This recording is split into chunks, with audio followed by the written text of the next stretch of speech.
of Salatul Tawbah. Should we pray it generally or for a specific sin? What is meant by Tawbah? Tawbah is repentance. So when do you repent? When you make a mistake, when you make a sin. So is there a specific prayer for repentance? The answer is yes. There is a hadith narrated by Abu Bakr, may Allah be pleased with him. And this was reported in Abu Dawud, the Sunnah, where the Prophet said, alayhi salatu that whoever commits a sin and then he performs an excellent wudu, ablution, and prays 2 rak'ahs, seeking Allah's forgiveness, Allah will forgive him.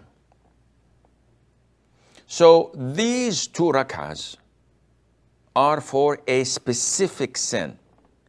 Whatever you do, whether a major sin or a minor sin, once you have committed it and you feel that you want to ask Allah to repent on you or upon you, then you offer these 2 rak'ahs.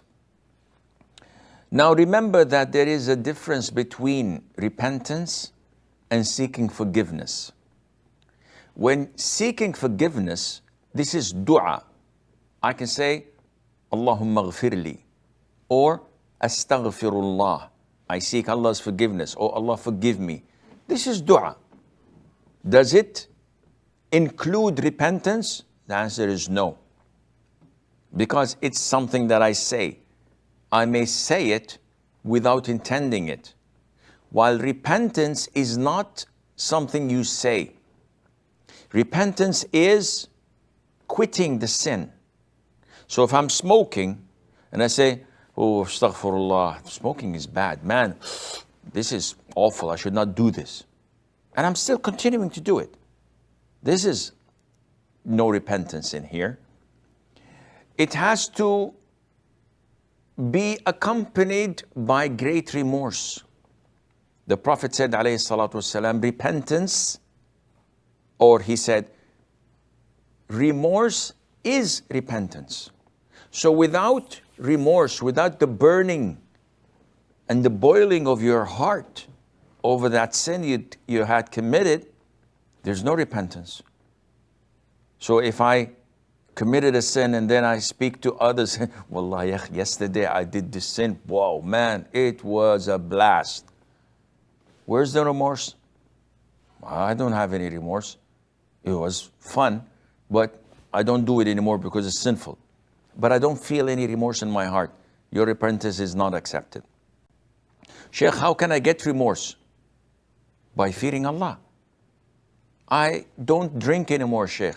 I don't fornicate anymore. I don't party anymore. But I don't feel the remorse.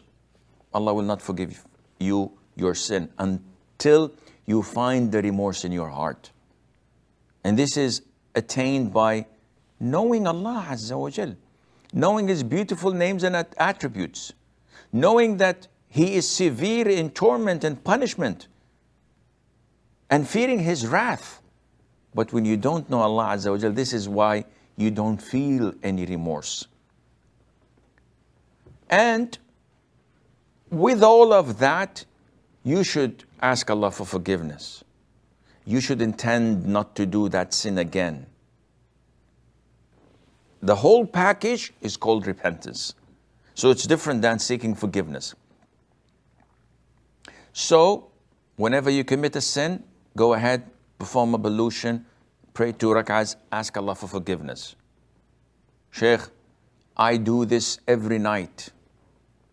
What do you mean? Every single night after Isha, I pray 2 rak'ahs of repentance. Over what? Over any sin that I have committed. Previously, presently, maybe in the future. It's my normal routine. No, this is wrong. What you're doing now is becoming an innovation, bid'ah. Why? Simply because the Prophet made a condition, alayhi salatu wasalam, that whenever you sin, so this has to be a particular sin that you're praying and offering these 2 rak'ahs for repentance. not generally speaking. And this is why so many of us make the common mistake of innovating in Islam. You think that this concept is good, you implement it without looking and researching whether it was done by the Prophet ﷺ and his companions or not. So many people after Fajr prayer, after dhikr is over, before they leave the masjid, they fall and prostrate. A long prostration. And when you ask them, they say this is prostration of expressing our gratitude to Allah. This was never done by the Prophet ﷺ or his companions. And continuing to do it every single Fajr or after every single prayer, this is a clear innovation that Allah is not pleased with. So be careful, and inshallah, Allah will forgive your sins. And